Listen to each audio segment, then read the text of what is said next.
श्री शिवाय नमस्तुभ्यम। हर हर महादेव। राजस्थान राज्य के रतनगढ़ जिले के चूरू में गुरुजी पंडित प्रदीप मिश्रा जी द्वारा श्री शिव महापुराण कथा बांची जा रही थी, जो कि आज 7वें दिन की कथा पूर्ण हो चुकी है। आज ये कथा 7 दिवसीय चल रही थी। 11 अप्रैल से 17 अप्रैल तक आस्था चैनल यूट्यूब के माध्यम से 1 बजे से 4 बजे तक देखी जा सकती थी। आज की कथा बहुत ही रोचक जानकारियों से भरपूर थी।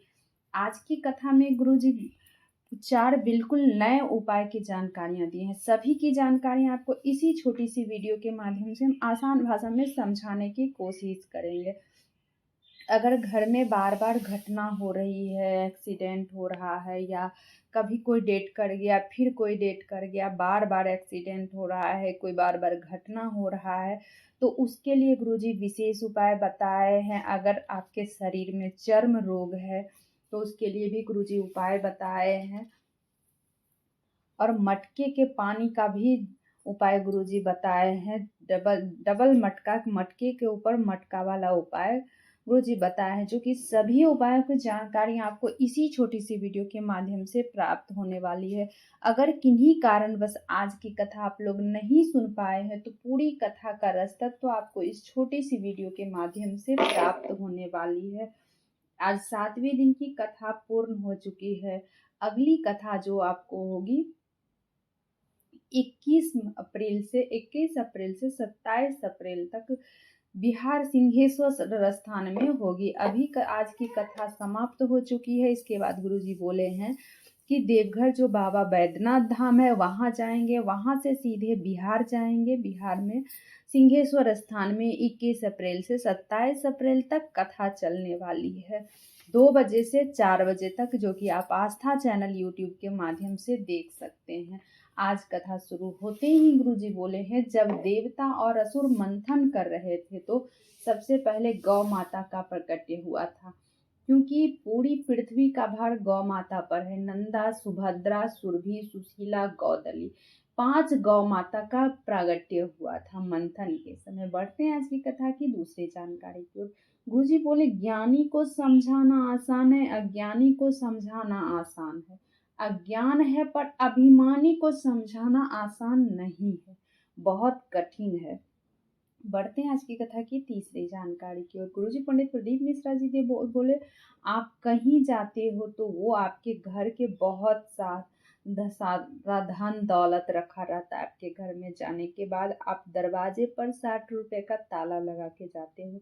आपको लगता है कि ये 60 रुपए का ताला हमारे घर को संभाल रहा है, हमारे घर की रखवाली कर रहा है। ऐसा नहीं है। आप जो गाय को एक रोटी खिलाते हो, महादेव को एक लोटा जल चढ़ाते हो, पशु पक्षी को दाना डालते हो, भूखे मनुष्य को भोजन कराते हो, तो आपका किया गया कर्म आपके घर को संभालता है। आपके पुण्य आपके घर को संभालता है, आपके पितर आपके घर को संभालते हैं, वरना ताला तो कोई भी तोड़ दे। बढ़ते हैं आज की कथा की चौथी जानकारी की ओर। मुनि देवी जी पत्र लेकर आई। अगर कोई महत्व शिव भक्ति का महत्व मेरे जीवन में पड़ा। मेरे दिमाग में 20 साल तक समस्या थी, दवाई लेती थी, लोग मुझे पागल कहते थे। मेरे 4 संतान हैं। मेरे पति के पास इतना धन नहीं था कि वे मेरे बड़े हॉस्पिटल में बड़ा इलाज करा सकते थे। तब मेरी पड़ोस की एक आंटी ने कहा कि टीवी पर गुरुजी पंडित प्रदीप मिश्रा जी की कथा आती है, सुनो। तब मेरे पति टीवी खोल देते थे, मैं बैठ के कथा सुनती थी। कथा सुनते सुनते मन में विचार आया, चलो शिव जी पे 1 लोटा जल चढ़ाएं। 1 लोटा जल चढ़ाना प्रारंभ की। जल का आचमन करती थी। 20 साल का पागलपन बाबा मुझे मेरा ठीक कर दिए। अब मैं दवाई नहीं लेती हूँ। उसी का आभार व्यक्त करने हम कथा पंडाल में आए। बढ़ते हैं आज कथा की 5वीं जानकारी की ओर। मधु जी पत्र लेकर आई। 1 लोटे जल का और सिंहौर के रुद्राक्ष का क्या गुणगान करूं। मेरे पेट में गठान हो गई थी। डॉक्टर से दिखाए। डॉक्टर लास्ट स्टेज का कैंसर बोल दिया। बोला ऑपरेशन करा लो, लेकिन फिर भी ठीक नहीं होगा। परेशान हो गए, घर वाले बहुत परेशान हो गए। तभी एक बहन के कहने पर कथा सुनती, दवा लेती कुंदकेश्वर महादेव के नाम से। गुरुजी पंडित प्रदीप मिश्रा जी कहते हैं, अगर आप लोगों को दवा नहीं लग रहा हो तो आप दवा कुंदकेश्वर महादेव के नाम लेके खाओ। मेरे पति जल चढ़ा के लाते आचमन कराते, बेलपत्री लाते खिलाते, मेरे पति रुद्राक्ष के लिए सीहोर गए। मेरे पति पंडाल में ले जाके बैठा दिए, वहाँ की मिट्टी लगा दी, मेरा कैंसर ठीक हो गया। गए तो थे, मैं अपने लिए गए थे, पर मेरे बेटे के लिए भी मेडिकल कॉलेज में एडमिशन के लिए बोला था। मेरा बेटा का भी एडमिशन हो गया मेडिकल कॉलेज में। उसी का आभार व्यक्त करने हम कथा पंडाल में आए हैं। बढ़ते हैं आज की कथा की छठवीं जानकारी की ओर। राजकुमारी जी पत्र लेकर आई। 2017 में आपकी कथा सुनना प्रारंभ की। सीहोर गई। 9 जुलाई 2023 को मैं पुष्कर राजस्थान में कथा सुनी और बेटी के लिए मांगी आईआईटी में सिलेक्शन हो जाए। बेटी का रिजल्ट भी आ गया, उसका चयन भी हो गया। घर भर गया, मेरा घर खाली था, मेरा घर भर गया। एक लोटा जल चढ़ाती हूँ, टीवी पर कथा सुनती हूँ, बाबा से कहती हूँ, मेरे बाबा झोली भर देते हैं। मैं बाबा से जो मांगती हूँ बाबा मुझे देते हैं। उसी का आभार व्यक्त करने हम कथा पंडाल में आए हैं। बढ़ते हैं आज की कथा की 7वीं जानकारी की ओर। जब आप शिवालय जाएं तो अपने मटके से, अपने परिंदे से जल भरो। जल भरने समय आपके मुख से निकलना चाहिए कि बाबा आपके भरोसे हूँ, आपके आश्रित होके आ रही हूँ, हमारे घर की दशा आप जरूर बताना।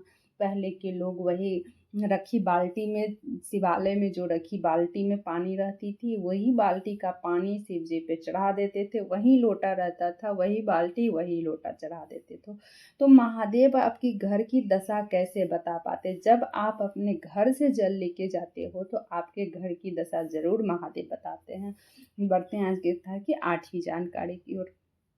जब आप अपने रसोई घर के मटके से भर के जल ले जाते हो तो महादेव आपके पितृ दोष, शनि दोष, काल सर्प दोष, साढ़े दोष समाप्त कर देते हैं। बढ़ते हैं आज की कथा की 9वीं जानकारी की ओर।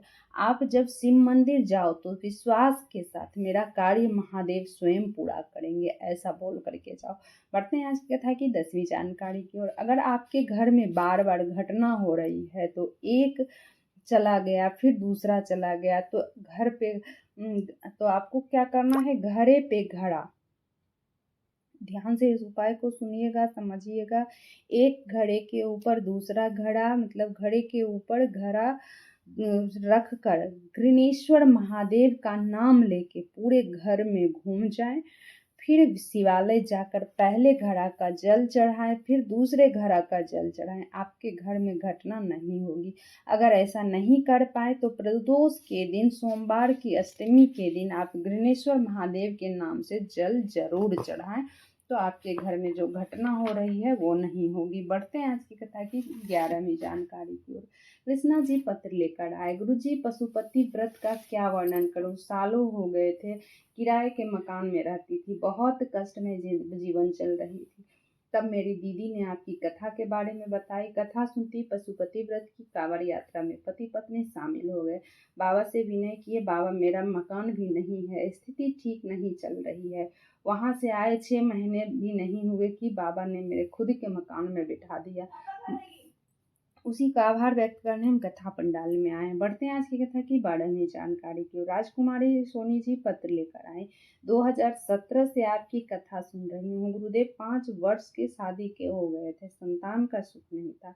पता चला गर्भाशय में गठान है। डॉक्टर बोला गठान है, संतान नहीं होगा।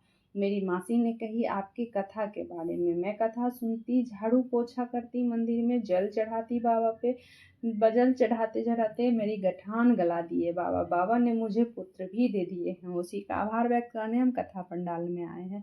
बढ़ते हैं आज की कथा की 13वीं जानकारी की ओर। जो विशेष जानकारी है, अगर शरीर में कोई चर्म रोग हो गया है, पूरा शरीर में चर्म रोग हो गया है, तो सोमेश्वर महादेव का स्मरण करें और एक कनेर का पुष्प सोमवार के दिन कनेर का पुष्प चढ़ाकर फिर उस पर जल चढ़ाएं। पुष्प चढ़ाते समय भी आप सोमेश्वर महादेव का स्मरण करें। जल चढ़ाते समय भी सोमेश्वर महादेव के नाम का स्मरण करें।